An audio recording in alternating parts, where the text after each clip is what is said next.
السلام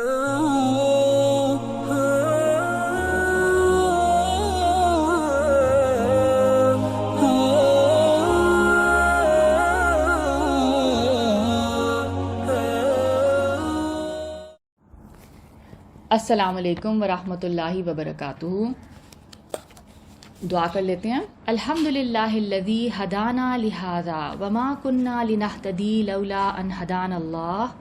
خدا کا شکر ہے جس نے ہم کو یہاں کا راستہ دکھایا، اور اگر خدا ہم کو راستہ نہ دکھاتا تو ہم راستہ نہ پا سکتے.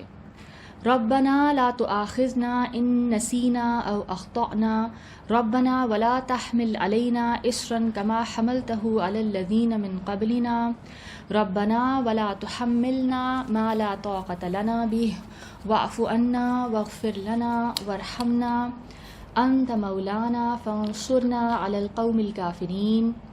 اے پروردگار، اگر ہم سے بھول یا چوک ہو گئی ہو تو ہم سے مواخذہ نہ کیجیے. اے پروردگار، ہم پر ایسا بوجھ نہ ڈالیے جیسا آپ نے ہم سے پہلے لوگوں پر ڈالا تھا. اے پروردگار، جتنا بوجھ اٹھانے کی ہم میں طاقت نہیں اتنا ہم پر نہ ڈالیے.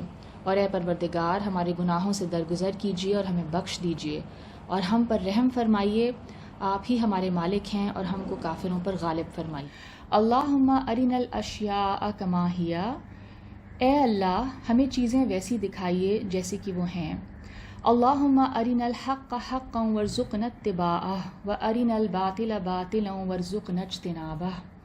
اے اللہ، ہمیں سچ کو سچ دکھائیے اور اس کی پیروی کرنے کی توفیق عطا فرمائیے. اور اے اللہ، ہمیں غلط کو غلط دکھائیے اور اس سے بچنے کی توفیق عطا فرمائیے. اللہم انفعنا بما علمتنا وعلمنا ما ينفعنا وزدنا علما. اے اللہ، ہمیں فائدہ پہنچائیں اس علم سے جو ہم حاصل کریں، اور ہمیں وہ علم سکھائیں جس سے ہمیں فائدہ ہو، اور ہمیں علم میں بڑھائیں. آمین یا رب العالمین. آج انشاءاللہ ہم فلسفہ صوم، this is the topic of today's talk. تو انشاءاللہ ہم روزے یا رمضان کے مہینے کے حوالے سے جو اس کی فلسفی ہے یا جو اس کا ایسنس ہے اس پہ تھوڑی سی بات کر لیں گے. رمضان از راؤنڈ دا کارنر، بالکل قریب ہے. تو میں نے اسی لیے سوچا کہ روزے کے فلسفے یا اس کی جو روح ہے یا جو اس کا ایسنس ہے اس پر میں کچھ بات کر لوں. میں روزے کے جو فقہی مسائل ہیں ان پر بات نہیں کروں گی کہ روزہ کس چیز سے ٹوٹ جاتا ہے اور ایٹسیٹرا ایٹسیٹرا، جو اس کے فقہی مسائل ہوتے ہیں، جو اس کی لیگل رولنگز ہوتی ہیں، کیونکہ آئی تھنک اس کے حوالے سے زیادہ تر لوگ جانتے ہیں اینڈ اس کے حوالے سے انفارمیشن بھی بہت اویلیبل ہے. یعنی کسی بھی کام کو جب ہم کرنے لگتے ہیں تو اس سے پہلے ہم اس کام کو شروع کرنے سے پہلے اس کام کا جو مقصد یا جو اس کا گول ہوتا ہے یا جو اس کا پرپس ہوتا ہے اس کو آئیڈینٹیفائی کر لیتے ہیں، اور اس کو پھر اپنے سامنے رکھنا بہت ضروری ہوتا ہے. جب ہمارا مقصد پیش نظر ہوگا تو ہم پھر اس کے حصول کے لیے کوشش کریں گے، یعنی پھر اسی ڈائریکشن میں ہم موو کریں گے. وی ول دین نو کہ ہمارے جو ایکٹیویٹی ہے اس کا آؤٹ کم جو ہے وہ اس گول کو فلفل کر رہا ہے یا نہیں کر رہا. ٹھیک ہے نا؟ تو ہم یہ دیکھتے ہیں کہ اللہ تعالیٰ نے روزہ رکھنے کا مقصد قرآن پاک میں واضح طور پر بیان کر دیا ہے. تو اگر ایک مسلمان اس مقصد کو جانے بغیر روزہ رکھتا ہے تو لیٹ سے کہ فقہی اعتبار سے، قانونی اعتبار سے تو اس کا روزہ ہو جائے گا. ٹھیک ہے، اس نے وہ ساری احتیاطیں کر لیں، اس نے وہ ان سب چیزوں سے بچا، اس نے کھایا بھی نہیں کچھ، اس نے پیا بھی نہیں. He is very careful about all the donuts. بظاہر تو اس کا روزہ ہو جائے گا فقہی اعتبار سے، مگر وہ روزے کے جو مقصد جو ہے نا اس کے حصول سے اور اس کی جو اصل روح ہے اس سے وہ شخص محروم رہے گا. جب ایک عبادت کا مقصد حاصل نہیں ہو رہا تو اس کا کرنا نہ کرنا برابر ہے. اس لیے ہم دیکھتے ہیں کہ کسی بھی عبادت کو کرنے سے پہلے جس طرح ہم اس کے جو فقہی اور اس کی جو قانونی تفصیلات اور ڈیٹیلز ہیں اس کے بارے میں ہم جتنی انفارمیشن حاصل کرتے ہیں، بالکل اسی طرح ہمارے لیے یہ بھی بہت ضروری ہے کہ ہمارے لیے یہ بھی بہت ضروری ہے کہ ہم اس عبادت کے جو مقاصد ہیں اور اس کی جو روح ہے، اور یعنی لیٹس سے جو فلسفی ہے اس کے بارے میں بھی ہم اچھی طرح جانکاری حاصل کر لیں. یہ انتہائی ضروری ہے. یہ عبادت کے مقصد پر بات کرنے سے پہلے ہم دین کے جو بنیادی مقصد ہے اس پر بات کریں گے. ٹھیک ہے؟ کیونکہ جو دین کے جتنے بھی احکامات ہیں ہم یہ دیکھتے ہیں کہ وہ دین کے بنیادی جو مقصد ہے، جو اس کا گول ہے، اس کو حاصل کرنے کے لیے ٹولز ہیں، ذرائع ہیں. ٹھیک ہے؟ تو ہم یہ دیکھتے ہیں سب سے پہلے، جیسے میں نے کہا، دین کا جو بنیادی مقصد ہے اس کی بات کر لیتے ہیں. سورہ الشمس وچ از سورہ نمبر 91، اس کی آیت نمبر 9 and 10. قد افلح من زکاہا، کہ جس نے نفس کو پاک رکھا وہ مراد کو پہنچا. وقد خاب من دساہا، اور جس نے اسے خاک میں ملایا وہ خسارے میں رہا، وہ نقصان میں رہا. تو ان دو آیتوں کو پڑھ کے ایسا محسوس ہو رہا ہے کہ ایک جو بہت بنیادی مقصد ہے دین کا، وہ کیا ہے کہ انسان اپنے نفس، اپنے سول، اپنی انر بینگ، اپنے مائنڈ کا تزکیہ کرے، اس کو پاک کرے. جو شخص یہ کر لے گا وہ اللہ تعالیٰ فرما رہے ہیں کہ وہ کامیاب ہو گیا. اور جس نے یہ نہیں کیا، جس نے اپنی اس انر بینگ، اپنے مائنڈ کو پیوریفائی نہیں کیا، تو کیا ہوگا؟ وہ خسارے میں رہا، یعنی وہ فیلئر ہے اس دنیا میں. تو وہ دین کا مقصد فلفل نہیں کر رہا، جو بنیادی مقصد ہے دین کا. اب یہ جو تزکیہ نفس ہے، تزکیہ نفس کا جو لفظ ہے اس کو سمجھتے ہیں کہ یہ کیا ہے. یعنی ابھی ہم نے اس آیت سے یہ دیکھا کہ تزکیہ نفس اللہ سبحانہ و تعالیٰ فرما رہے ہیں کہ انسان کی زندگی کا مقصد ہے. تو اس لفظ کو سمجھتے ہیں. تزکیہ نفس دو الفاظ کا مجموعہ ہے. پہلے ہم لفظ تزکیہ پر تھوڑی بات کر لیتے ہیں. تزکیہ کا جو لفظ ہے اس کا روٹ ورڈ ہے زا کاف یا، جس کا مطلب ہے نشو نما کرنا، یعنی نرچر کرنا، صاف کرنا. اس کی مثال آپ یوں سمجھیں کہ جیسے ایک مالی یا ایک باغبان باغ کے اندر موجود جو فالتو اور جو خودرو پودے ہیں، جو ویڈز ہوتی ہیں، جو خود بخود اگاتی ہیں، ان کو صاف کرتا ہے. اس کو عربک میں تزکیہ کہتے ہیں. ٹھیک ہے؟ اس کا مقصد کیا ہوتا ہے؟ اس کا مقصد یہ ہوتا ہے کہ جو اصل پودے ہیں، جو کہ انسان، جو کہ وہ باغبان چاہتا ہے کہ وہ گرو کریں اس باغ میں، ان کی نشو و نما صحیح طریقے سے ہو سکے. تو اس کے لیے یہ بہت ضروری ہوتا ہے کہ وہ ویڈز اور وہ خودرو پودے وہاں سے نکالے جائیں. اور کیونکہ اگر وہ وہاں رہیں گے تو کیا ہوگا؟ جو گارڈننگ کرتا ہے اس کو پتہ ہوگا، یا ویسے بھی آئیڈیا ہوتا ہے کہ وہ ویڈز کیا کرتے ہیں کہ پھر وہ جو پانی ان پودوں کو ملنا چاہیے جو کہ باغبان اگا رہا ہے، وہ وہاں سے وہ پانی ان کی طرف چلا جائے گا اور پھر ان کے لیے پانی کم ہو جائے گا. تو اس لیے اس زمین کو ان خودرو اور فالتو جو پودے ہیں ان سے یعنی فری کرنا بڑا ضروری ہے. تو یہ ہو گیا تزکیہ کا ایک لنگوسٹک اس کی انڈرسٹینڈنگ. اب ہم دیکھ لیتے ہیں کہ جو لفظ نفس ہے، ٹھیک ہے نا، تزکیہ نفس. تو نفس کا جو لفظ ہے، نفس کا مطلب کیا ہے؟ یعنی انسان جو ہے، انسان صرف اس فزیکل باڈی کا نام نہیں ہے، اس طبیعی جسم کا نام نہیں ہے، بلکہ ایک اور چیز بھی اس کے اندر موجود ہے جس کو مذہب نفس یا روح کہتا ہے، اور ماڈرن سائیکالوجی میں اس کو مائنڈ کہا جاتا ہے. اس سے انسان کی جو شخصیت ہے، جو پرسنالٹی ہے، وہ وجود میں آتی ہے. ٹھیک ہے؟ اس مائنڈ سے. اور وہ شخصیت، وہ پرسنالٹی انسان کو ایک انڈیولپڈ، ایک غیر نشو نما یافتہ شکل میں ملتی ہے. ٹھیک ہے؟ اور پھر کیا ہوتا ہے؟ مذہب جو انسان کا ہوتا ہے، جس مذہب میں وہ پیدا ہوتا ہے، جس گھرانے میں، پھر جو تعلیم و تربیت اس کو ملتی ہے، پھر جو اخلاقی حوالے سے جو اس کی تربیت ہوتی ہے، یہ سب چیزیں انسان کے اس پہلو کو اثر انداز کرتی ہیں اور پھر اس کی گروتھ ہوتی ہے، وہ نشو و نما ہوتی ہے اس کی. ٹھیک ہے؟ اس کے مائنڈ کی. تو مذہب کی اصطلاح میں اس کو ہم تزکیہ نفس کہتے ہیں. ٹھیک ہے؟ This nurturing of the mind, this development of the personality. مذہب اس کو کیا کہہ رہا ہے؟ تزکیہ نفس کہہ رہا ہے. اچھا، اب اس میں کیا ہوگا؟ جیسے میں نے وہ باغبانی کی مثال دی، اس میں دونوں چیزیں آئیں گی. کیا؟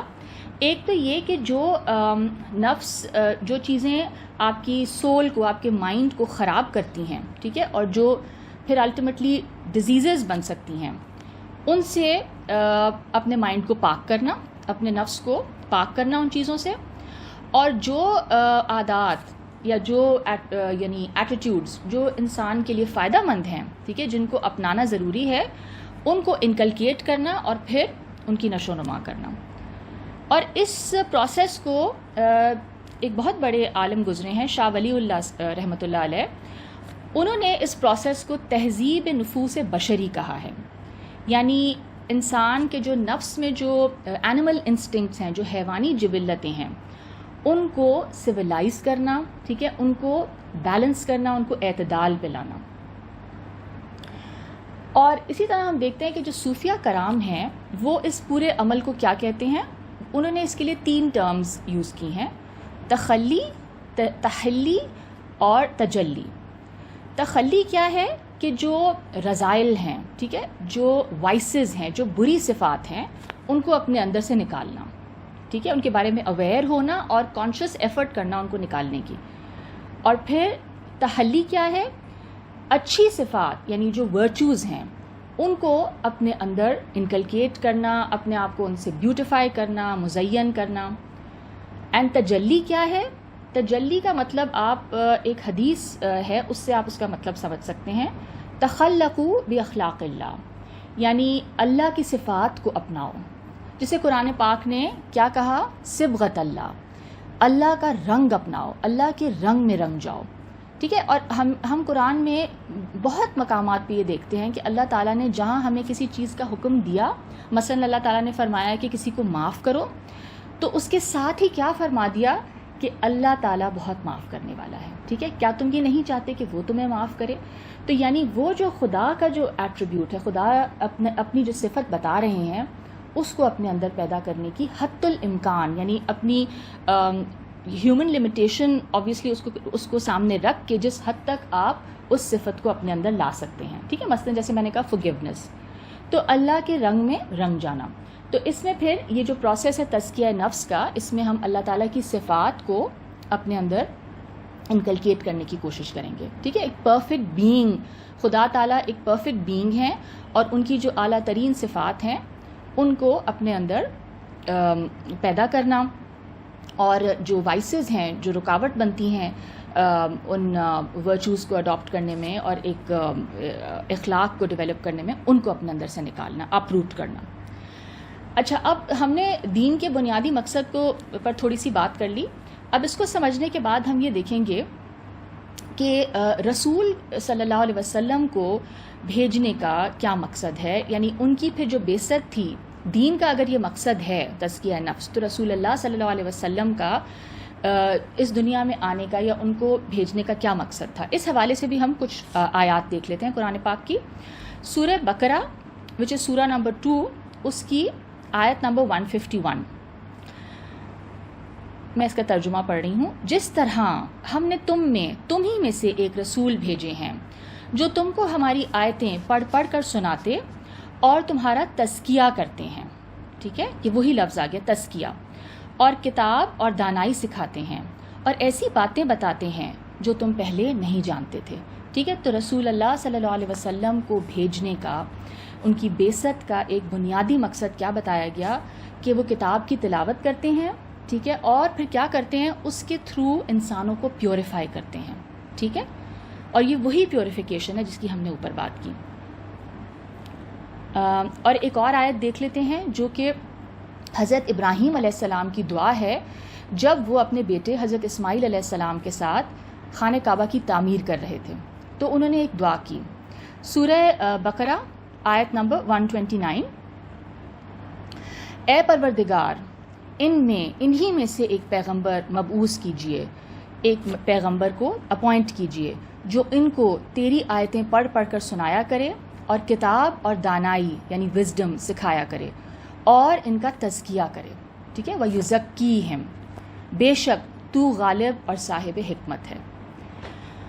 اسی طرح سورہ آل عمران وچ سورہ نمبر 3، اس کی آیت نمبر 164 دیکھ لیتے ہیں. اللہ تعالیٰ فرما رہے ہیں: خدا نے مومنوں پر بڑا احسان کیا ہے کہ انہی میں سے ایک پیغمبر بھیجے جو ان کو خدا کی آیتیں پڑھ پڑھ کر سناتے اور ان کا تزکیہ کرتے اور خدا کی کتاب اور دانائی سکھاتے، وزڈم سکھاتے ہیں، اور پہلے تو یہ لوگ سری گمراہی میں تھے. یعنی اللہ تعالیٰ نے کیا بتایا کہ یہ ایک بہت بڑا احسان ہے. من اللہ، یعنی اللہ نے بہت بڑا احسان کیا ہے مومنین پہ، جو مان گئے ان پہ بہت بڑا احسان ہوا کہ ان کو ایک رسول بھیجا جس نے کیا کیا، جو ان کو تلاوت کرتا ہے، جو آیات پڑھ کے سناتا ہے اور پھر ان کا تزکیہ کرتا ہے، ان کے جو نفسوں کی جو خرابیاں ہیں وہ دور کرتا ہے، ان کی تربیت کرتا ہے، ٹھیک ہے، ان کو پیوریفائی کرتا ہے. اسی طرح سورہ جمعہ وچ از سورہ نمبر 62، اس کی آیت نمبر 2، وہی تو ہے جس نے ان پڑھوں میں انہی میں سے محمد صلی اللہ علیہ وسلم کو پیغمبر بنا کر بھیجا جو ان کے سامنے اس کی آیتیں پڑھتے اور ان کا تزکیہ کرتے اور خدا کی کتاب اور دانائی سکھاتے، اور اس سے پہلے تو یہ لوگ سری گمراہی میں تھے. اسی طرح ہم دیکھتے ہیں سورہ النازعات جو کہ ہم پڑھ چکے ہیں، وچ از سورہ نمبر 79، اس کی آیت 17 اور 18 دیکھ لیتے ہیں.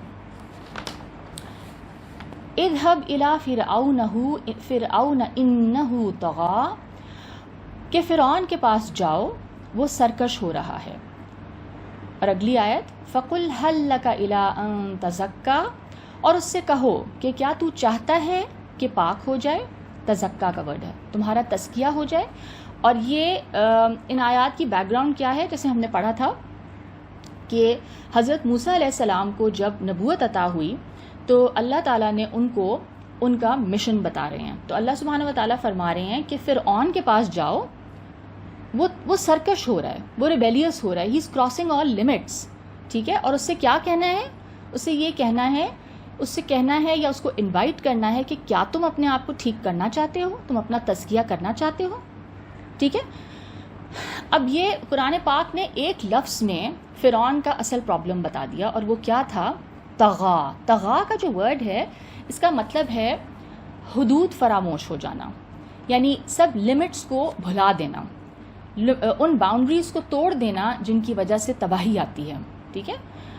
فرعون جو تھا وہ اپنی جو بیسک ہمارے اندر جو انسٹنکٹس ہیں، اینیمل انسٹنکٹس ہیں، جو حیوانی جبلتیں ہیں، ان کا وہ اسیر ہو گیا تھا اور وہ اسی طرح زندگی گزار رہا تھا. there were no restrictions on him. اس نے اپنے اوپر کوئی حد بندی نہیں کی تھی کسی حوالے سے. یعنی جن کو ہم دیکھتے ہیں کہ صوفیہ کرام بہیمی قوتیں کہتے ہیں، یعنی جو اینیمل، جیسے میں نے کہا نا، جو ہمارے اندر اینیمل انسٹنکٹس ہیں، دے ویری اسٹرانگ، ٹھیک ہے نا. The urge to dominate, psychology میں تو بہت اس پہ بات ہوتی ہے کہ we all have this urge in us to dominate, ٹھیک ہے، ہم دوسرے کو ڈومینیٹ کرنا چاہتے ہیں.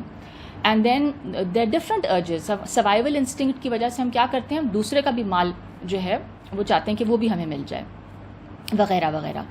اور اس کی وجہ سے پھر کیا ہوتا ہے، اس کی وجہ سے کیا ہوا تھا فرعون کے ساتھ، کہ اس کا جو نفس تھا اس میں اعتدال نہیں رہا، یعنی اس کے نفس میں بیلنس نہیں رہا، وہ ایک ایکسٹریم پہ چلا گیا، ٹھیک ہے، وہ ظلم کرنا شروع ہو گیا. اور انسان کے، اور ہم یہ دیکھتے ہیں کہ پھر موسیٰ علیہ السلام نے اس کو تزکیہ، یعنی جیسے ہم نے بات کی، پیوریفیکیشن کی دعوت دی تاکہ اس کے نفس میں اعتدال آ جائے. انسان کا جو اندرون ہے، جو اس کا باطن ہے، جو اس کا نفس ہے، اس کا تزکیہ اس لیے ضروری ہے کیونکہ اس کے جو ایکشنز ہیں وہ اس کے اسی اندرونی، اس کے جو انٹرنل اس کی جو پرسنالٹی ہے وہ اس کا اظہار ہوتے ہیں. یعنی جو ہم سوچتے ہیں یا جو ہماری تھاٹ پیٹرن ہوتا ہے اسی کے حساب سے ہم ایکٹ کرتے ہیں، ہمارے ایکشنز میں وہ نظر آتا ہے. تو اس اندر کو پیوریفائی کرنا، اس مائنڈ کو، ان تھاٹس کو پیوریفائی کرنا، کریکٹ کرنا، بیلنس کرنا انتہائی ضروری ہے. And this is basically what تزکیہ نفس از اباؤٹ. تو فرعون کو جو طاقت اور جو اقتدار اس کو ملا ہوا تھا، جو اس کو حکومت ملی ہوئی تھی، اس نے کیا کیا، اس نے اس کو کس چیز کے لیے استعمال کیا، ایک کمزور قوم کو غلام بنایا، انسلیو کیا، ٹھیک ہے، اور ان کو بہت بری طرح ان کو ایکسپلائٹ کیا، ان کا استحصال کیا. اگر وہ اپنا تزکیہ کر لیتا تو کیا ہوتا، وہ اس طاقت اور اس اقتدار کو انہی مظلوموں کی داد رسی، ان کمزور پسے ہوئے لوگوں کو امپاور کرنے میں استعمال کرتا، ٹھیک ہے.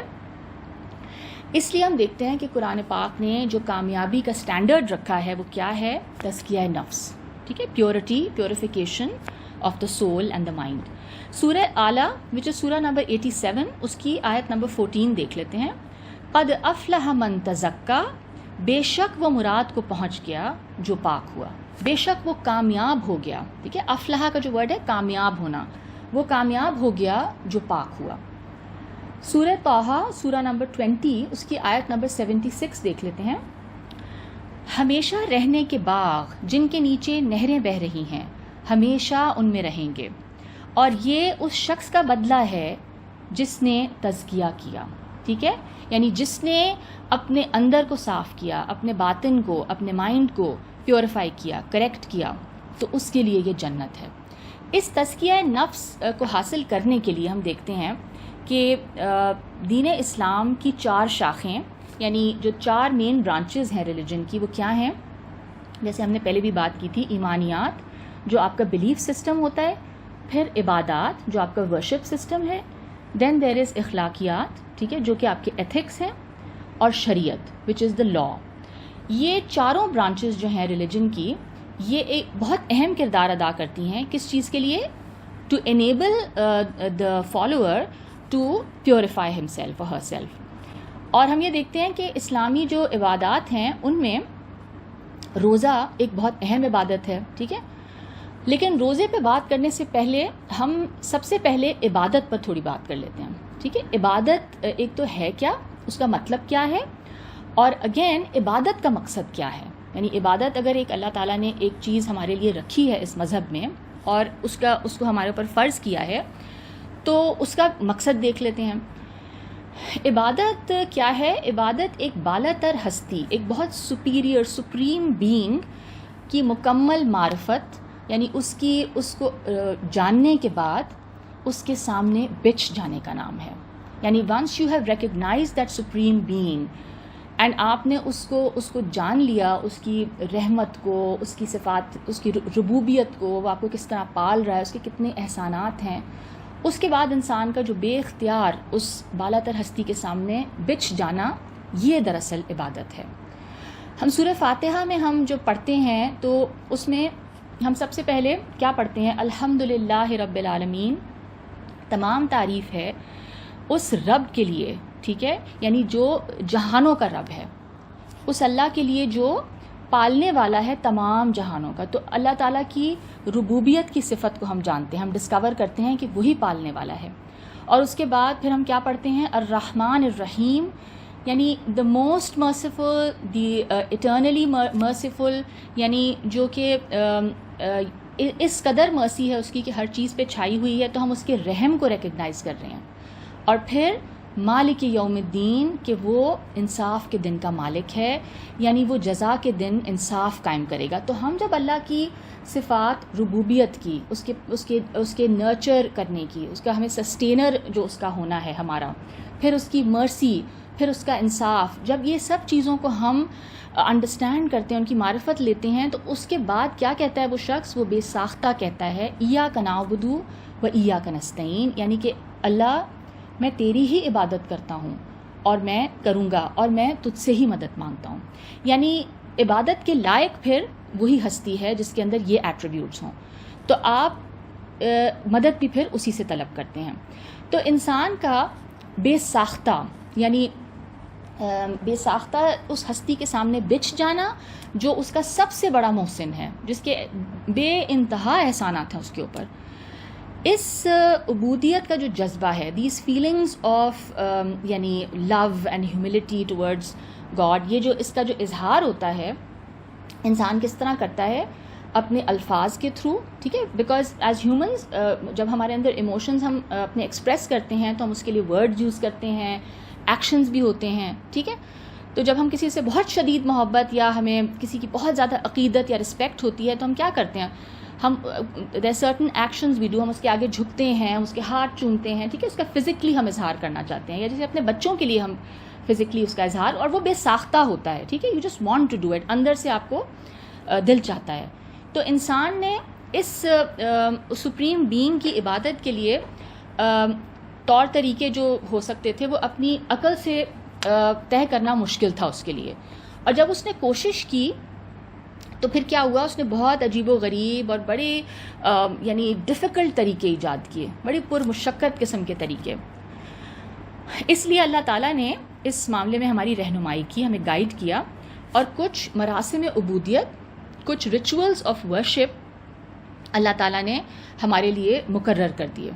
ٹھیک ہے، کہ انسانوں نے جب ریچولز آف ورشپ یعنی خود سے کچھ بنانے کی کوشش کی تو کیا ہوا، جیسے میں نے کہا کہ بہت مشکل اور بہت ہی پرمشقت طریقے اس نے ایجاد کیے. مگر اللہ تعالیٰ نے پھر انسانوں کی رہنمائی کی اور ہمیں کچھ ریچولز آف ورشپ، کچھ مراسم عبودیت ہمارے لیے مقرر کر دیے. لیکن ہم یہ دیکھتے ہیں کہ ان میں بھی یہ جو عبادت کے جو ریچولز ہمیں دیے گئے، اس میں بھی اللہ تعالیٰ نے انسانوں کی جو جسمانی اور جو ذہنی کیپیسٹی ہے، استطاعت کے مطابق اللہ تعالیٰ نے رعایت رکھی ہے. ٹھیک ہے نا، اس میں بہت فلیکسیبلٹی رکھی ہے. اب ہم نے یہ بات پڑھی کہ اسلام جو ہے تزکیہ نفس کو انسان کی یعنی کامیابی کے لیے بہت ہی ضروری قرار دیتا ہے، اور اس کی کامیابی کی بلکہ اولین شرط رکھتا ہے. تو تزکیہ نفس کے لیے انسان کو پھر جن خوبیوں کو اپنانا چاہیے اور جن خرابیوں سے اجتناب کرنے کی ضرورت ہے، اس میں ہم دیکھتے ہیں کہ عبادت بھی ایک بہت اہم کردار ادا کرتی ہے. It's a very important tool to help us attain the تزکیہ نفس، to help us attain purification. عبادت بھی اسی لیے جو ہے فرض کی گئی ہے ہم پر. تو ہم دیکھتے ہیں کہ جو مذہب کی جو چار مین برانچز ہیں جن کا میں نے اوپر ذکر کیا، ٹھیک ہے، ایمانیات، عبادات، اخلاقیات اور شریعت، یہ سب آپس میں کنیکٹڈ ہیں، اور ہم دیکھتے ہیں کہ سب کی اپنی اپنی جگہ اہمیت ہے. And they all help us to attain that main goal of our life, which is the purification of the self. اچھا، عبادت میں ہم یہ دیکھتے ہیں کہ کچھ الفاظ کی ادائیگی ہوتی ہے، یا کچھ اعمال ہوتے ہیں، کچھ حرکات ہوتی ہیں. مگر کیا عبادت صرف چند ان رسوم کی ادائیگی کا نام ہے؟ ٹھیک ہے، یہ ریچولز ادا کر لینا ہی کیا عبادت ہے؟ تو عبادت کا جو ظاہری پہلو ہے، ٹھیک ہے، یعنی جو اس کے ایک جو اس کا آؤٹ ورڈ ایسپیکٹ ہے، جو اس کے سارے ایکشنز اور الفاظ، ٹھیک ہے، یا جو اس کے ڈوز اینڈ ڈونٹس ہیں، اس کے علاوہ ہم یہ دیکھتے ہیں کہ اس کا ایک باطنی یا اس کا ایک انٹرنل ایسپیکٹ بھی ہے. اور وہ کیا ہے؟ وہ اس کا اصل مقصد جس پہ ہم نے شروع میں بات کی تھی، اور وہ اس کی روح ہے. اگر انسان نے محض ان رسوم کی ادائیگی کو ہی عبادت کا مقصد سمجھ لیا، یعنی اس نے یہ سمجھ لیا کہ نماز ادا کر لینا ہی جو ہے عبادت از ڈن، تو پھر کیا ہے؟ تو وہ اس کا جو اصل مقصد ہے وہ اس کو حاصل نہیں کر سکے گا. ٹھیک ہے، مثال کے طور پر نماز ایک اہم عبادت ہے، اور اس کی ایک ہم دیکھتے ہیں کہ ایک ظاہری شکل ہے، یا ایک حیت ہے، یا فارم ہے اس کی، اور ایک اس کی باطن یا روح ہے جو اس نماز کا اصل مقصد ہے. ٹھیک ہے، اب ظاہری جو اس کی جو حیت ہے، یا جو اس کی فارم، یا جو اس کی رسوم ہیں، ان سے تو ہم سب آگاہ ہیں، ہم اچھی طرح ہم سمجھتے ہیں، because we are born Muslims, and ہم نے اپنے پیرنٹس سے بچپن سے ہی وہ سارے طریقے سیکھے ہیں. ٹھیک ہے، اور لیکن اب ہم یہ دیکھتے ہیں کہ قرآن پاک میں نماز کا جو اصل مقصد بیان کیا گیا ہے وہ کیا ہے، وہ ہم دیکھ لیتے ہیں. سورہ طٰہٰ وچ از سورہ نمبر 20، اس کی آیت نمبر 14. اور یہ بھی اللہ تعالیٰ حضرت موسیٰ علیہ السلام سے جب کلام کر رہے تھے اور جب ان کو نبوت دی، تو یہ اس وقت یہ بیک گراؤنڈ ہے اس آیت کا. اننی انا اللہ لا الہ الا انا فاعبدنی واقم الصلاۃ لذکری، بے شک میں ہی خدا ہوں، میرے سوا کوئی معبود نہیں، تو میری عبادت کرو اور میری یاد کے لیے نماز پڑھا کرو. تو یہاں سے یہ پتہ چل رہا ہے کہ نماز کا مقصد کیا ہے؟ اللہ کی یاد، اللہ سے مضبوط تعلق قائم کرنا. ٹھیک ہے، اچھا، اب نماز کا جو دوسرا مقصد ہے وہ ہم دیکھتے ہیں کہ سورہ العنکبوت وچ از سورہ نمبر 29، اس کی وچ از سورہ نمبر 45، اس کی آیت نمبر 29. اے محمد صلی اللہ علیہ وسلم، یہ کتاب جو تمہاری طرف وحی کی گئی ہے، اس کو پڑھا کرو اور نماز کے پابند رہو. کچھ شک نہیں کہ نماز بے حیائی اور بری باتوں سے روکتی ہے، اور خدا کا ذکر بڑا ہے، اور جو کچھ تم کرتے ہو خدا اسے جانتا ہے. ٹھیک ہے، تو یہ ایک اور مقصد نماز کا بیان کیا گیا یہاں پہ کہ نماز بے حیائی اور بری باتوں سے روکتی ہے. اسی طرح ہم دیکھتے ہیں سورہ المعارج وچ از سورہ نمبر 70، اس کی آیت نمبر 19 سے لے کر 25 تک میں ترجمہ پڑھوں گی. کچھ شک نہیں کہ انسان کم حوصلہ پیدا ہوا ہے. جب اسے تکلیف پہنچتی ہے تو گھبرا اٹھتا ہے، اور جب آسائش حاصل ہوتی ہے تو بخیل کنجوس بن جاتا ہے. مگر نماز گزار الا المصلین، ٹھیک ہے، ایکسیپشن رکھتی ہے اللہ تعالیٰ نے. یعنی اللہ فرما رہے ہیں کہ کوئی شک نہیں اس بات میں کہ انسان پیدائشی طور پر کیسا ہے، اس کا حوصلہ کم ہے.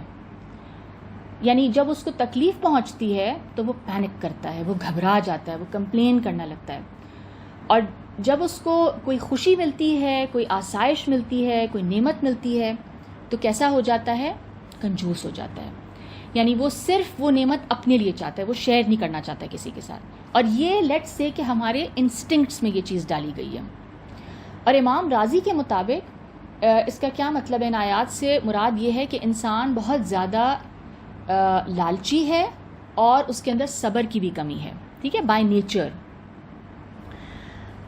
مگر اللہ تعالیٰ ایکسیپشن رکھ رہے ہیں کچھ لوگوں کے لیے. الا المصلین، نماز پڑھنے والے جو ہیں وہ اس سے بچ جائیں گے. اور آگے کیا فرما رہے ہیں؟ جو نماز کا التزام رکھتے ہیں، یعنی وہ اس کو باقاعدگی سے پڑھتے ہیں، اور جن کے مال میں حصہ مقرر ہے، مانگنے والے کا اور نہ مانگنے والے کا. ٹھیک ہے، اس سے ہمیں کیا سمجھ میں آ رہا ہے؟ یعنی اس سے ہمیں یہ سمجھ میں آ رہا ہے کہ نمازی جو ہوگا اس کے اندر، اس کے نفس کے اندر جو پاکیزگی پیدا ہوگی because of his connection with Allah سبحانہ و تعالیٰ، جو وہ اللہ تعالیٰ کے ساتھ اس کا اسٹرانگ کنیکشن پیدا ہوگا، جو محبت ہوگی اس کو اللہ سے، تو اس کی وجہ سے پھر وہ کیا ہوگا اس کے اندر کہ وہ اپنے اراؤنڈ جو اس کے لوگ ہیں وہ ان کے حوالے سے بہت حساس ہوگا. ٹھیک ہے، اور ان کے حوالے سے وہ یہ سوچے گا کہ میں یعنی ان کو کسی چیز کی ضرورت تو نہیں مجھ سے. ٹھیک ہے، اور پھر جو ضرورت مند ہیں، جو مانگتے ہیں، وہ ان کو بھی ان کے ساتھ بھی شیئر کرے گا، اور جو نہیں مانگ رہے ہیں اس کی حساسیت اتنی زیادہ ہوگی کہ جو نہیں بھی مانگ رہا ہے وہ خود ہی اویئر ہوگا، وہ خود ہی سینسٹیو ہوگا اس حوالے سے، وہ اتنا سینسٹائزڈ ہوگا کہ وہ ان کو بھی دے گا.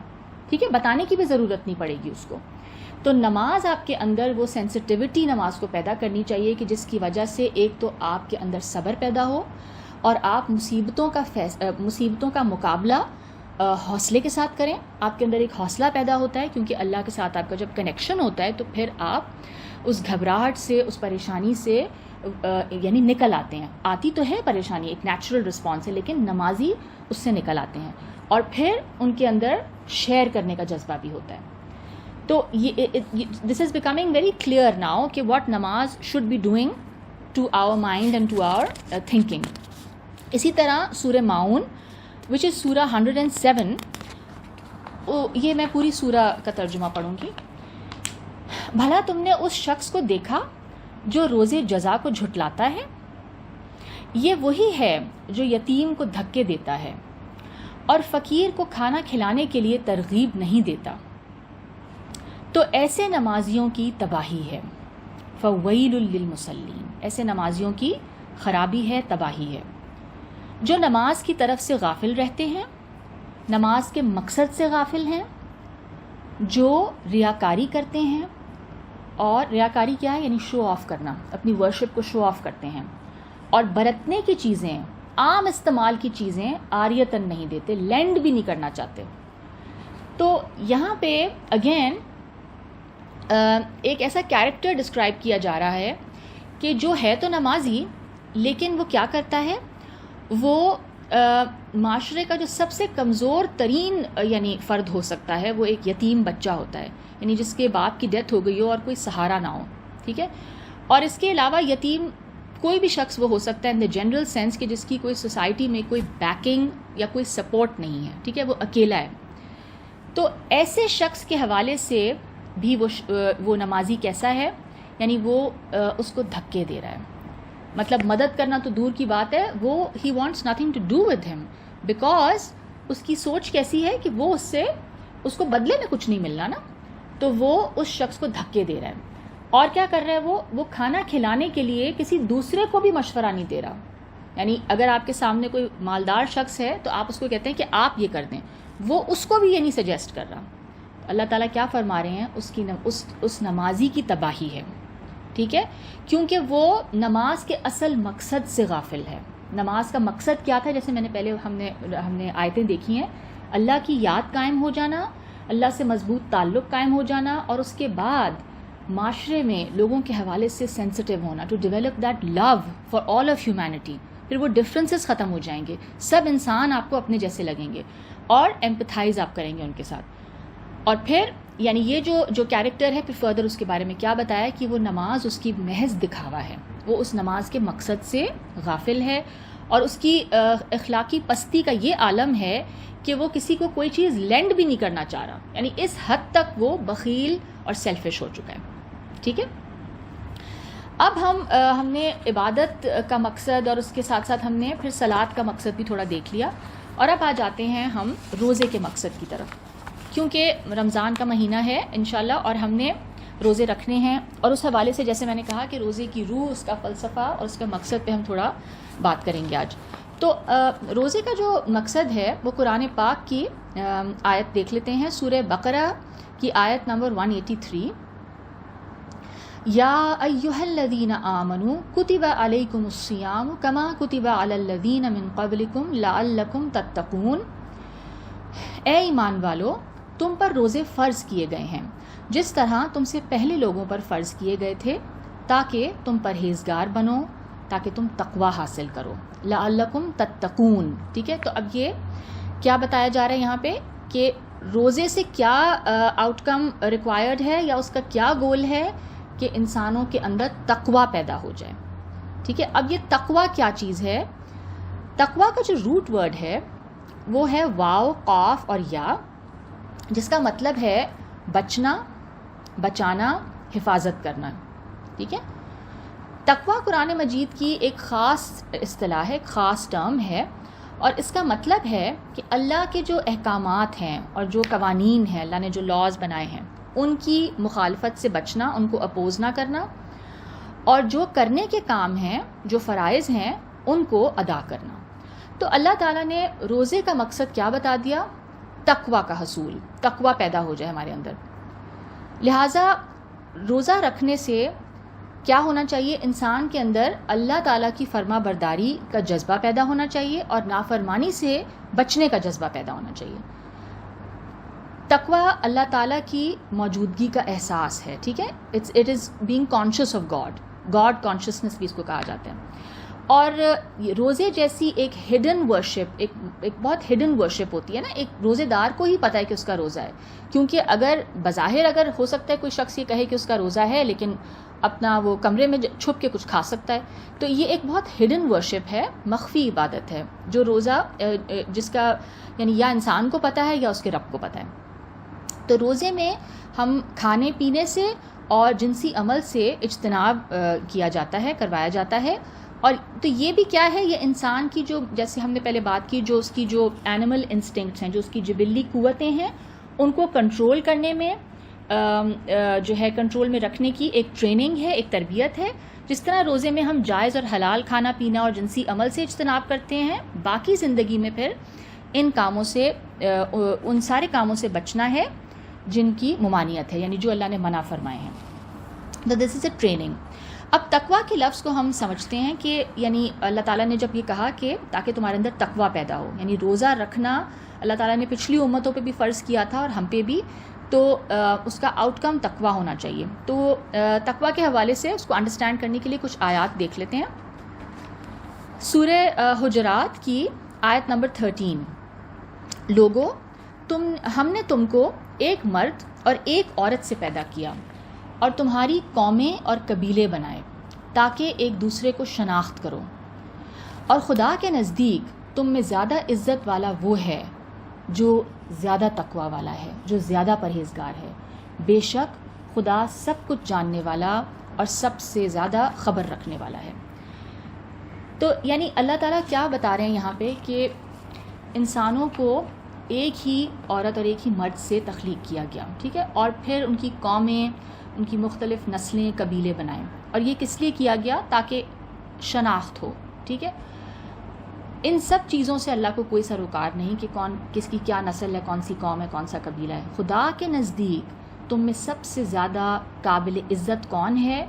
وہ ہے جو سب سے زیادہ تقوی والا ہے، جو سب سے زیادہ گاڈ کانشیس ہے. ٹھیک ہے، تو یہ، اور اللہ تعالیٰ سب کچھ جانتے ہیں اور سب کچھ ہر چیز سے خبردار ہیں. اسی طرح ہم دیکھتے ہیں سورہ آل عمران وچ از سورہ نمبر 3، اس کی آیات 133 سے 136 تک دیکھ لیتے ہیں. اپنے پروردگار کی بخشش اور جنت کی طرف لپکو، دوڑو، جس کا عرض، جس کی وڈتھ کیا ہے؟ آسمان اور زمین کے برابر ہے، اور جو اللہ سے ڈرنے والوں کے لیے تیار کی گئی ہے، یعنی متقیوں کے لیے تیار کی گئی ہے. ٹھیک ہے، یہ جنت کس کے لیے تیار کی گئی ہے؟ متقیوں کے لیے، گاڈ کانشیس پیپل، جو اللہ کی فرما برداری کرنا چاہتے ہیں اور اس کے نافرمانی سے بچنا چاہتے ہیں. جو آگے اللہ تعالیٰ بتا رہے ہیں، جو آسودگی یعنی کہ اچھے حالات میں اور تنگی میں اپنا مال اللہ کی راہ میں خرچ کرتے ہیں، اور غصے کو روکتے ہیں، اور لوگوں کے قصور معاف کرتے ہیں، اور خدا نیکوکاروں کو دوست رکھتا ہے. اور وہ کہ جب کوئی کھلا گناہ یا اپنے حق میں کوئی اور برائی کر بیٹھتے ہیں تو خدا کو یاد کرتے اور اپنے گناہوں کی بخشش مانگتے ہیں، اور خدا کے سوا گناہ بخش بھی کون سکتا ہے، اور جان بوجھ کر اپنے افعال پر اڑے نہیں رہتے. ایسے ہی لوگوں کا صلہ پروردگار کی طرف سے بخشش اور باغ ہیں جن کے نیچے نہریں بہہ رہی ہیں، اور وہ ان میں ہمیشہ بستے رہیں گے، اور اچھے کام کرنے والوں کا بدلہ بھی بہت اچھا ہے. ٹھیک ہے، تو یعنی اللہ نے بتا دیا کہ یہ جنت جو ہے اس کے لیے ریس کرو، دوڑو، ایفرٹ کرو، اور یہ تیار کی گئی ہے متقیوں کے لیے. اور پھر متقیوں کی ٹریٹس بتا دیں، وہ کیا کرتے ہیں. ٹھیک ہے، اور یہ ہم نے سب پڑھ لیا کہ وہ اچھے اور برے حالات، دونوں طرح کے حالات میں شیئر کرتے ہیں. ٹھیک ہے، وہ ہمیشہ شیئر کرتے ہیں، اور غصے کو کنٹرول کرتے ہیں، اور لوگوں کو معاف کرتے ہیں. اور اگر ان سے گناہ سرزد ہو جائے، اور جو کہ ایک نیچرل چیز ہے کہ گناہ تو سرزد ہوتا ہی ہے ہر کسی سے، تو وہ کیا کرتے ہیں؟ وہ اللہ کو یاد کرتے ہیں اور اپنے گناہوں کی معافی مانگتے ہیں. And then they make effort to not do it again, اور پھر اپنے اس گناہ پہ اصرار نہیں کرتے، اس کو جسٹیفائی نہیں کرتے. تو یہ ہیں جو جنت ڈیزرو کریں گے.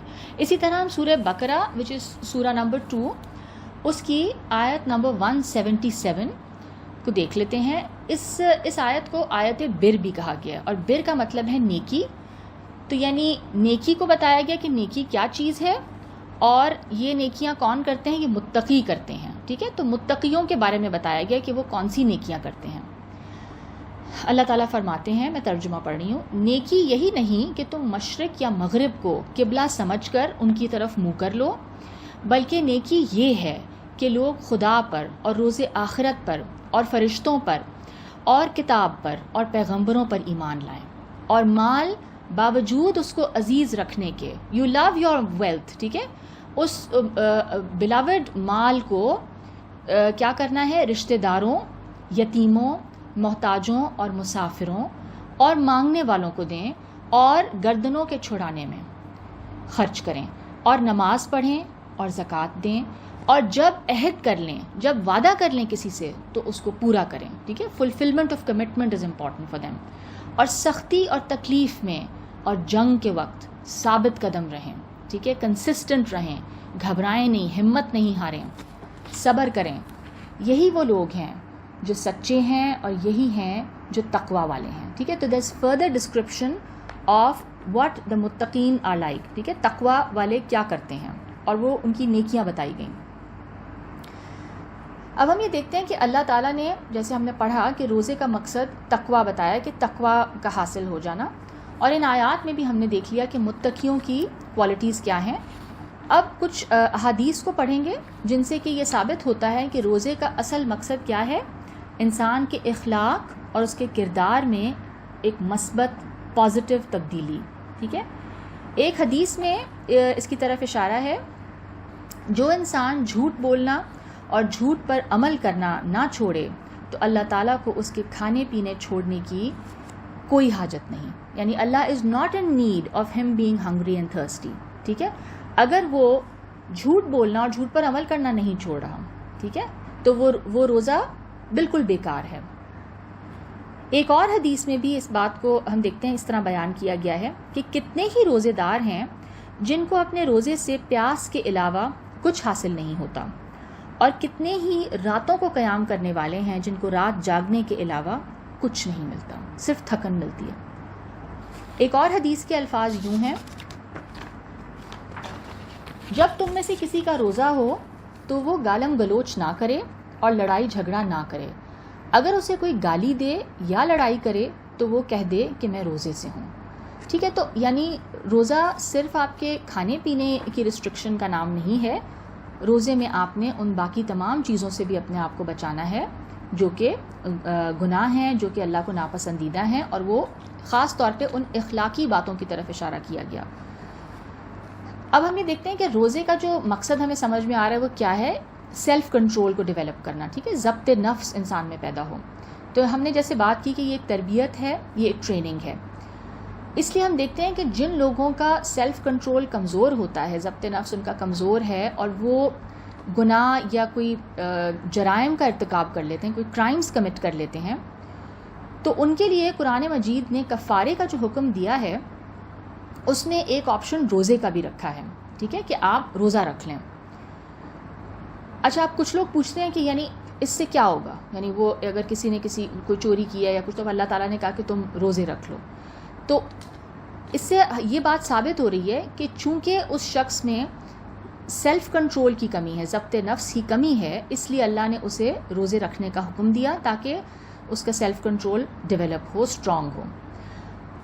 اچھا، دنیا کے جو دیگر مذاہب ہیں، جو اور مذاہب ہیں، ان میں بھی روزے کا تصور ہے، ٹھیک ہے، ہندوازم میں بھی ہے، کرسچینٹی میں بھی، تقریباً سب ریلیجنز میں ہے، لیکن ہم یہ دیکھتے ہیں کہ کچھ میں عام طور پہ ہم یہ دیکھتے ہیں کہ یہ کانسیپٹ ہے یا یہ تصور پایا جاتا ہے کہ بھوکا پیاسا رہنا اور اس فزیکل باڈی کو، اس مادی جسم کو تکلیف دینا فی نفسی ہی کوئی اچھا کام ہے، کوئی نیک کام ہے، یعنی کہ ان اٹ سیلف یہ کوئی اچھا کام ہے، اور اللہ کے قریب ہونے کا یہ ایک اہم ذریعہ ہے، ٹھیک ہے، کہ آپ اسپریچولی اگر اسٹرانگ ہو رہے ہیں تو اپنی فزیکل باڈی کو کوئی تکلیف پہنچا کر آپ اسپریچولی زیادہ اسٹرانگ ہوں گے، ٹھیک ہے، یہ ایک کانسیپٹ ایگزسٹ کرتا ہے، and we as Muslims also think کہ جتنا اپنے ساتھ ہارش ہو، جتنا انسان اپنے ساتھ سخت ہو، تو شاید آپ اللہ کے زیادہ قریب ہو سکتے ہیں۔ لیکن ہم یہ دیکھتے ہیں کہ اسلام نے اس تصور کی رد کی ہے، اس کی تردید کی ہے۔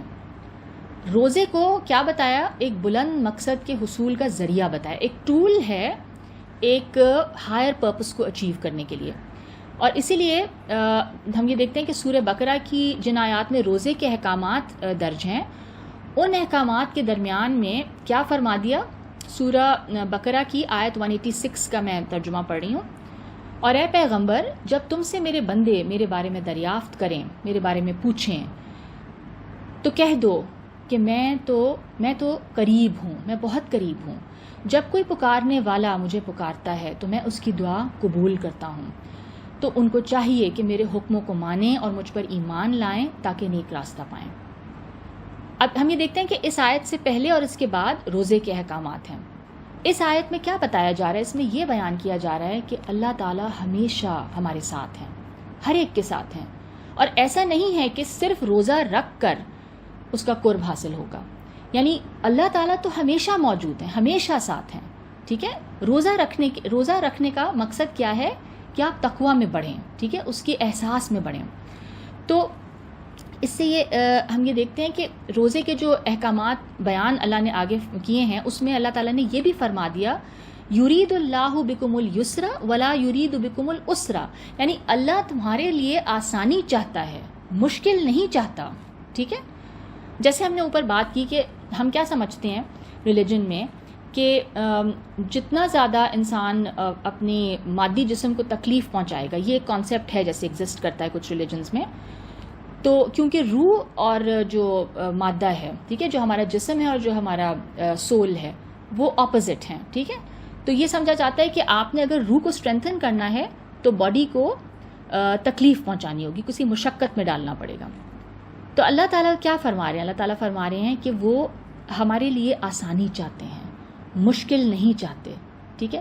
اور اللہ تعالیٰ نے شریعت بھی اسی طرح ڈیزائن کی ہے کہ انسان کے اوپر کوئی بوجھ نہ آ جائے. یعنی آگے بھی ہم پڑھیں گے کچھ آیات اور اس حوالے سے تو اور یہ بات کلیئر ہوگی کہ اللہ تعالیٰ ہمیں تکلیف میں نہیں ڈالنا چاہتے. عبادت کرنا مقصود ہے، لیکن اس عبادت کو فلفل کرنے کے لیے ہمیں تکلیف یا پریشانی یا کسی قسم کی ایذا نہیں دینا چاہتے، ٹھیک ہے نا. تو ہم یہ دیکھتے ہیں کہ بیکاز آف دس کانسیپٹ ایک مادی جسم کو تکلیف دینا اچھا سمجھا جاتا ہے، ٹھیک ہے.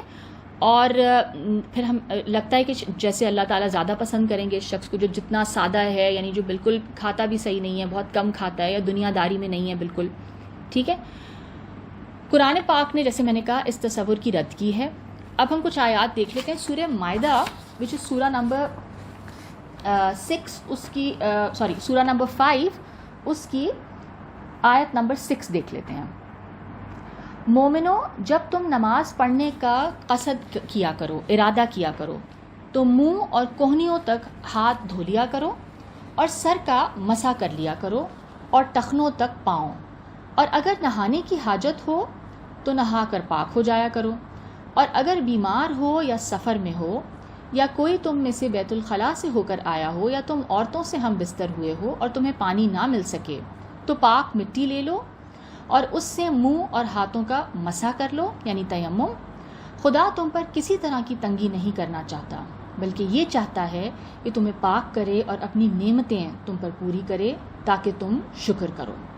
ٹھیک ہے. اب یہاں پہ نماز سے پہلے جو وضو ہے اس کے احکامات ہیں، اور آپ یہ دیکھیں کہ کتنی فلیکسیبلٹی رکھی گئی ہے کہ اگر پانی نہ ملے تو چاہے آپ کے اوپر غسل واجب ہو رہا ہے اس وقت، لیکن پانی موجود نہیں ہے تو انسان پاک مٹی سے تیمم کر لے. تو اس کے ساتھ ہی کیا فرما دیا کہ اللہ تعالیٰ تم پر کسی طرح کی تنگی نہیں کرنا چاہتا اور آسانی چاہتا ہے تمہارے لیے، اور وہ تمہیں پاک کرنا چاہتا ہے اور تمہیں اپنی نعمتیں تم پر پوری کرنا چاہتا ہے تاکہ تم شکر گزار بن جاؤ. تو اس سے یہ بات سمجھ میں آ رہی ہے کہ عبادت کرتے ہوئے کوئی، یعنی یہ ضروری نہیں ہے کہ انسان مشقت اور تکلیف ہی اٹھائے گا تو اس کو ثواب ملے گا. ٹھیک ہے. I hope this is making sense because this is a very important point. یعنی کچھ لوگوں کو اس قدر تکلیف ہوتی ہے، السرز ہوتے ہیں، اینڈ جیسے کہ نہیں ہم نے تو روزہ رکھنا ہے، ٹھیک ہے، اور وہ شدید درد میں اور تکلیف میں تڑپیں گے لیکن وہ روزہ رکھیں گے. خدا کو ایسی عبادت کی ضرورت نہیں ہے اور نہ ہی یہ کوئی اچھی بات ہے، ٹھیک ہے، کیونکہ وہ مریض ہے اور اس کو اللہ تعالیٰ نے استثناء دے دیا ہے، اس کو ایکسیپشن دے دی ہے. اسی طرح سورہ حج کی وچ از سورہ نمبر 22 اس کی آیت 78، اور خدا کی راہ میں جہاد کرو جیسا جہاد کرنے کا حق ہے، اس نے تم کو برگزیدہ کیا ہے، یعنی چن لیا ہے، اور تم پر دین میں تنگی نہیں کی. ٹھیک ہے. یعنی وما جعل علیکم فی الدین من حرج، اس نے دین میں کوئی حرج، کوئی تنگی نہیں رکھی ہے. اور تمہارے باپ ابراہیم علیہ السلام کا دین اس نے پسند کر لیا. ٹھیک ہے.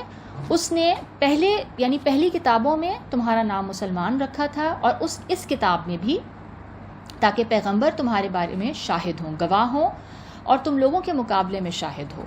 اور نماز پڑھو اور زکوٰۃ دو اور خدا کے دین کی رسی کو پکڑے رہو، وہی تمہارا دوست ہے اور خوب دوست اور مددگار ہے. اسی طرح ہم دیکھتے ہیں کہ روزے کے جو احکامات بیان کیے اللہ تعالیٰ نے، اس کے فوراً بعد سورہ بقرہ میں آیت نمبر 188 میں اللہ تعالیٰ نے کیا فرمایا؟ اور ایک دوسرے کا مال ناحق نہ کھاؤ اور نہ اس کو رشوتاً حاکموں کے پاس پہنچاؤ، تاکہ لوگوں کے مال کا کچھ حصہ ناجائز طور پر کھا جاؤ اور اسے تم جانتے بھی ہو. اس آیت کا روزے کے احکامات کے فوراً بعد آنا، یعنی اس کا مقصد ہمیں یہی سمجھ میں آتا ہے کہ روزہ رکھنے کے بعد انسان کی طبیعت میں گناہوں کے حوالے سے ویسی ہی سینسٹیوٹی، حساسیت ڈیولپ ہو جانی چاہیے جیسے ہم روزے میں جائز چیزوں کے حوالے سے حساس ہوتے ہیں. یعنی ہم بہت سینسٹیو ہوتے ہیں، بہت کیئرفل ہوتے ہیں کہ منہ میں پانی نہ چلا جائے، ذرا سا بھی پانی گلے میں اتر نہ جائے، ٹھیک ہے. اسی طرح ہم بہت خیال کر رہے ہوتے ہیں نا کہ ایون ٹوتھ پیسٹ کا پوچھ رہے ہوتے ہیں کہ کیا یہ کر سکتے ہیں استعمال, ٹھیک ہے, کھانا چکھ سکتے ہیں یا نہیں چکھ سکتے, یعنی اس حد تک ہم احتیاط کر رہے ہوتے ہیں. تو اللہ تعالیٰ کیا فرما رہے ہیں کہ یعنی جس طرح تم روزے کے احکامات کے حوالے سے سینسٹیو اور حساس ہوتے ہو نا, تو اسی طرح اپنے باقی معاملات میں بھی, یعنی کہ جو تمہارے حقوق العباد ہیں, یعنی مالی لین دین ہے مثلا, تو اس میں بھی تم اسی طرح احتیاط, اسی طرح تمہارے اندر ایک احتیاط اور سینسٹیوٹی ہونی چاہیے کہ تم ناحق مال نہ کھاؤ کسی کا, اس کے بارے میں بھی اسی حد تک تمہیں کیئرفل ہونا چاہیے. اب ہم یہ دیکھتے ہیں کہ یہاں تک تو ہم نے روزے کا جو بنیادی مقصد تھا اس پر ہم نے بات کی, ٹھیک ہے, کہ تقوی انسان کے اندر پیدا ہو.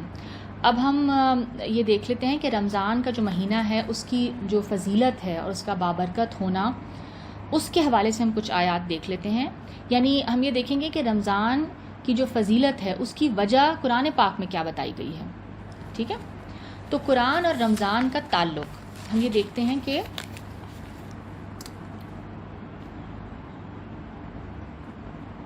سورہ بقرہ کی آیت 185. رمضان کا مہینہ ہے جس میں قرآن نازل ہوا, جو لوگوں کا رہنما ہے اور جس میں ہدایت کی کھلی نشانیاں ہیں, اور جو حق اور باطل کو الگ الگ کرنے والا ہے. تو جو کوئی تم میں سے اس مہینے میں موجود ہو اسے چاہیے کہ پورے مہینے کے روزے رکھے, اور جو بیمار ہو یا سفر میں ہو تو دوسرے دنوں میں ان کا شمار پورا کر لے. خدا تمہارے حق میں آسانی چاہتا ہے اور سختی نہیں چاہتا, اس لیے کہ تم روزوں کا شمار پورا کر لو, اور اس احسان کے بدلے کہ خدا نے تم کو ہدایت بخشی ہے تم اس کو بزرگی سے یاد کرو اور اس کا شکر کرو. ٹھیک ہے. اب ہم یہ دیکھ رہے ہیں کہ اس آیت میں رمضان کے مہینے کی فضیلت کی وجہ بتا دی گئی ہے, اور وہ کیا ہے؟ وہ ہے نزول قرآن کی ابتدا. جیسے ہم سب جانتے ہیں کہ قرآن کا نزول رمضان میں شروع ہوا, ٹھیک ہے. انسانیت کے لیے جو اللہ تعالیٰ نے رہنمائی کا انتظام فرمایا, اور اس قدر وضاحت کے ساتھ ہر چیز اس میں بیان کر دی گئی جو ہماری ہدایت کے لیے ضروری ہے, ٹھیک ہے. ہمیں اپنی پرپس آف لائف کے حوالے سے انفارم کر دیا گیا, اور خیر اور شر یعنی گڈ اینڈ ایول کا ایک کرائٹیرین دے دیا گیا, ہمیں ایک کسوٹی دے دی گئی. یہ اللہ تعالیٰ کی وسیع ترین, اس کی بے شمار رحمت کا اظہار ہے. یعنی اللہ تعالیٰ کی رحمت جب جوش میں آئی تو اللہ تعالیٰ نے قرآن نازل فرمایا. اینڈ ہم یہ دیکھتے ہیں اسی طرح اور کچھ آیات دیکھ لیتے ہیں, ٹھیک ہے, کہ جن سے رمضان کی جو فضیلت ہے وہ مزید ہمیں سمجھ میں آئے گی کہ اس کی فضیلت کی وجہ کیا ہے. سورہ القدر, میں اس کا ترجمہ پڑھ رہی ہوں, یہ جیسے سورہ نمبر 97. ہم نے اس کو شب قدر میں نازل کیا, اور تمہیں کیا معلوم کہ شب قدر کیا ہے؟ شب قدر 1000 مہینے سے بہتر ہے. اس میں روح الامین اور فرشتے ہر کام کے لیے اپنے پروردگار کے حکم سے اترتے ہیں. یہ طلوع صبح تک سلامتی ہے, یعنی یہ رات صبح کے طلوع ہونے تک پیس اور سلامتی ہے. تو اس سے کیا پتہ چل رہا ہے کہ یہ جو رمضان کا جو مہینہ ہے اس کی فضیلت کس وجہ سے ہے؟ کیونکہ اس میں قرآن پاک کا نزول شروع ہوا, ٹھیک ہے. یہ اتنی بڑی رحمت اور نعمت ہے اللہ تعالیٰ کی کہ اس کے نزول کی ابتدا کی وجہ سے یہ مہینہ اس قدر بابرکت ہو گیا. سورہ الدخان کی آیت نمبر 3, سورہ نمبر 44 آیت نمبر 3. ہم نے اس کو مبارک رات میں نازل فرمایا, ہم تو خبردار کرنے والے ہیں. اور سورہ یونس which is سورہ نمبر 10, اس کی آیت نمبر 57 and 58, بیوٹیفل آیات. اے انسانوں, تمہارے پروردگار کی طرف سے نصیحت اور دلوں کی بیماریوں کی شفا اور مومنوں کے لیے ہدایت اور رحمت آ پہنچی ہے. کہہ دو کہ یہ کتاب خدا کے فضل اور اس کی مہربانی سے نازل ہوئی ہے, تو چاہیے کہ لوگ خوشیاں منائیں, یہ اس سے کہیں بہتر ہے جو وہ جمع کرتے ہیں. اب آپ اندازہ لگائیں کہ اللہ تعالیٰ قرآن پاک کو کس قدر بڑی نعمت اور رحمت قرار دے رہے ہیں. وہ فرما رہے ہیں کہ خوشیاں مناؤ, سیلیبریٹ کرو, جشن مناؤ. یعنی یہ اتنی بگ ڈیل ہے، یہ اتنی بڑی رحمت ہے، اتنی بڑی نعمت ہے کہ یو شوڈ سیلیبریٹ. یہ ان ساری چیزوں سے بہتر ہے جو انسان ایکیومولیٹ کرتے ہیں، یعنی جو انسان جمع کرتے ہیں اپنی زندگیوں میں. کیونکہ یہ انسان کو اس کی زندگی کا مقصد بتاتے ہیں، یہ انسان کو ڈائریکشن دیتے ہیں، یہ انسان کو تباہی سے بچاتا ہے یہ کلام. تو اس کا مطلب یہ ہوا کہ یہ اصل اہمیت پھر کس کی ہے؟ قرآن پاک کی ہے. اس لیے خاص طور پر اس مہینے میں ہمیں قرآن پاک سے مستفید ہونا چاہیے، ہمیں قرآن پاک پڑھنا چاہیے. ٹھیک ہے، اس کا ترجمہ پڑھ لیں اور اس کو سمجھنے کی کوشش کرنا چاہیے. اور اگر ہم یعنی اس کے ورڈز کو صحیح طرح سے ادا نہیں بھی کر سکتے تو ہم کم از کم اس کا جو ترجمہ ہے اور اس کی ایک بیسک انڈرسٹینڈنگ لینے کی کوشش کریں کہ اللہ تعالیٰ نے یہ میسج میں کیا بھیجا ہے ہمارے لیے اس میسج میں. اور یہ پھر اس ہدایت کی صحیح معنوں میں شکر گزاری ہوگی. یعنی یہ جو اتنی بڑی نعمت اللہ تعالیٰ اس کو قرار دے رہے ہیں کہ سیلیبریٹ کرو. یعنی جس طرح ہم برتھ ڈے سیلیبریٹ کرتے ہیں کہ ہمارا بچہ اس دن دنیا میں آیا، وہ کتنی بڑی خوشی کی بات ہوتی ہے نا، تو ہم اس دن کو ہمیشہ مناتے ہیں. تو اسی طرح اللہ تعالیٰ فرما رہے ہیں کہ یہ اتنی بڑی نعمت آ گئی ہے تمہارے لیے کہ تمہیں خوشیاں منانی چاہیے. اور پھر اس نعمت کی شکر گزاری کیا ہوگی کہ ہم اس نعمت سے فائدہ اٹھائیں، اس کو پڑھیں اور اس کی روشنی میں پھر اپنی زندگی میں چینجز لے کے آئیں. اب کچھ کرنے کے کام ہیں، یعنی ہم رمضان کے لیے have just a few suggestions and ideas. اگر آپ کو اچھا لگے تو آپ ضرور کیجیے گا. یعنی ہمیں کیا کرنا چاہیے اس رمضان کے مہینے میں؟ اگر ہم اپنے اندر تقویٰ پیدا کرنا چاہتے ہیں اور متقی بننا چاہتے ہیں، جو کہ روزے کا ایک اللہ سبحانہ تعالیٰ نے اس کا گول بتا دیا، ٹھیک ہے، اور اس کا مقصد بتا دیا، تو پھر ہمیں اپنے نفس کا، اپنے آپ کا جائزہ لینا چاہیے، انٹروسپیکشن کرنی چاہیے. And every day some time during the day where you feel that you are by yourself and آپ کے پاس وقت ہے تو آپ کچھ ٹائم اپنے آپ کو دیں اور آپ you can make a list of things جو آپ کو اپنے اندر کچھ نگیٹو چیزیں نظر آتی ہیں اور آپ ان کو لسٹ ڈاؤن کر لیں. ٹھیک ہے، and you will have to view yourself as a neutral outsider. ٹھیک ہے، اپنے آپ کو آپ اس طریقے سے آبزرو کریں جیسے ایک نیوٹرل آؤٹ سائڈر ہوتا ہے، اور پھر آپ ان چیزوں کو لسٹ ڈاؤن کریں. ٹھیک ہے، یعنی جو چیزیں آپ کو لگتا ہے کہ آپ یعنی آپ کے ویک پوائنٹس ہیں یا فلاز ہیں، اور پھر جو ہے نا آپ ان پہ تھوڑا نظر رکھیں and day by day work on your self. ٹھیک ہے، and you can do it very slowly and اسٹیڈلی، اور وہ اسٹیج بائی اسٹیج بتدریج پھر وہ جو ہے نا ان خامیوں سے آپ کو چھٹکارا ملے گا. And 1 month is a good time period to give up bad habit. And اس میں پھر آپ یہ کر سکتے ہیں کہ جو آپ کو لگتا ہے جو سب سے آسانی سے آپ جس کمزوری کو یا جس برائی کو دور کر سکتے ہیں اس سے شروع کریں. Start with something easy. ٹھیک ہے، اینڈ ریفلیکٹ کریں، غور و فکر کریں. اینڈ وی شوڈ اسٹڈی، تھوڑا سا ہم پڑھنے کی عادت اپنے اندر ڈالیں. اینڈ اسی طرح آپ اپنے ارد گرد جو آپ کی انوائرمنٹ ہے، نیچرل انوائرمنٹ ہے، اس کو آپ آبزرو کریں. Spend some time in nature. And اپنے حوالے سے جیسے میں نے کہا نا، یہ سب چیزوں کو آپ اپنی ہیبٹ بنانے کی کوشش کریں. اینڈ ویری امپورٹنٹلی، اللہ تعالیٰ نے جو ہمیں خاص جو اسپیشل ٹیلنٹس دیے ہیں، جو ہم انڈیویجول یعنی اسپیشل جو گفٹس اور ٹیلنٹس اللہ تعالیٰ نے ہم سب کو دیے ہیں نا، اور وہ ڈفرینٹ ہو سکتے ہیں سب کے لیے، ان ٹیلنٹس، ان ایبلٹیز کو ریکگنائز کریں. ٹھیک ہے، اچھی طرح اپنے آپ کو پہچانیں کہ آپ کیا ہیں. اللہ تعالیٰ نے ہم سب کو ٹریجرز دیے ہیں، اور پھر ان ایبلٹیز، ان ٹیلنٹس کو پالش کرنے کی کوشش کریں. کچھ وقت نکالیں اپنے لیے. مثلاً اگر کوئی یعنی پینٹ اچھا کرتا ہے تو وہ اس حوالے سے دیکھے کہ وہ کیا بنا سکتا ہے، اور اس کو کرنا چاہیے.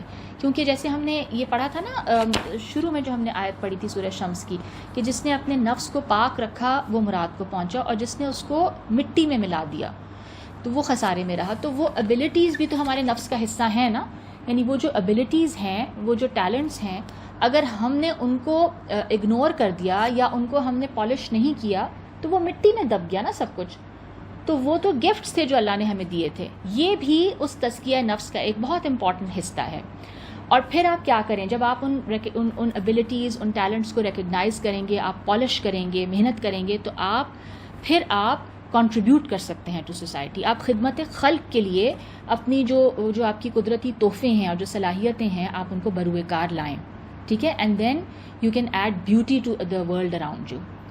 تو اس طرح انشاءاللہ ہم تزکیہ کریں گے، جو اپنا پیوریفیکیشن کریں گے، یہ ہم شروع کریں گے، ہم اس کے میدان میں داخل ہو جائیں گے، اینڈ ہم اپنی جو اس دنیا میں آنے کا پرپس ہے اس کو فلفل کرنا شروع کر دیں گے، اور دنیا اور آخرت کی بھلائیوں کو ہم حاصل کر سکیں گے.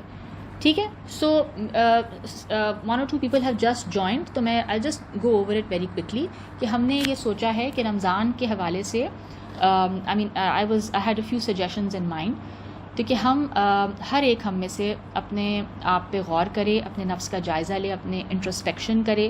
ٹھیک ہے، اور جو چیزیں جو آپ کو اپنے اندر فلاز نظر آتے ہیں، you can start with something easy and habit that you want to give up in yourself, اور وہ آپ اس پہ ورک کرنا شروع کریں. ٹھیک ہے، اور آپ ڈے بائی ڈے آپ محاسبہ کریں، اپنے آپ کو اکاؤنٹیبل ٹھہرائیں، اینڈ جو آپ کے نیچرل ٹیلنٹس اور ابیلٹیز اللہ سبحانہ تعالیٰ نے آپ کو دیے ہیں ان کو بھی ریکگنائز کریں. And you owe it to yourself کہ آپ ان ٹیلنٹس اور ان نیچرل ابیلٹیز کو پالش کریں اور آپ ان کو ایکسپریس کریں، اور پھر آپ اپنے ارد گرد لوگوں کو اس سے بینیفٹ کریں. ٹھیک ہے، یہ بھی اس نفس کا جو تزکیہ ہے، جو پیوریفیکیشن ہے آپ کے سول کی، یہ سب اس کا حصہ ہے. تو انشاءاللہ ہم دنیا اور آخرت دونوں کی بھلائیاں حاصل کر لیں گے. ربنا تقبل منا انک انت السمیع العلیم وتب علینا انک انت التواب الرحیم. اللہم آتی نفسی تقواها وزکها انت خیر من زکاها انت ولیہا ومولاہا. اے اللہ میرے نفس کو اس کا تقوی عطا کریں اور اس کا تزکیہ کریں. تو بہترین ہے اس کا تزکیہ کرنے، اور تو اس کا دیکھ بھال کرنے والا ہے. تو بہترین ہے اس کا تزکیہ کرنے والا، اور تو اس کا دیکھ بھال کرنے والا ہے. آمین.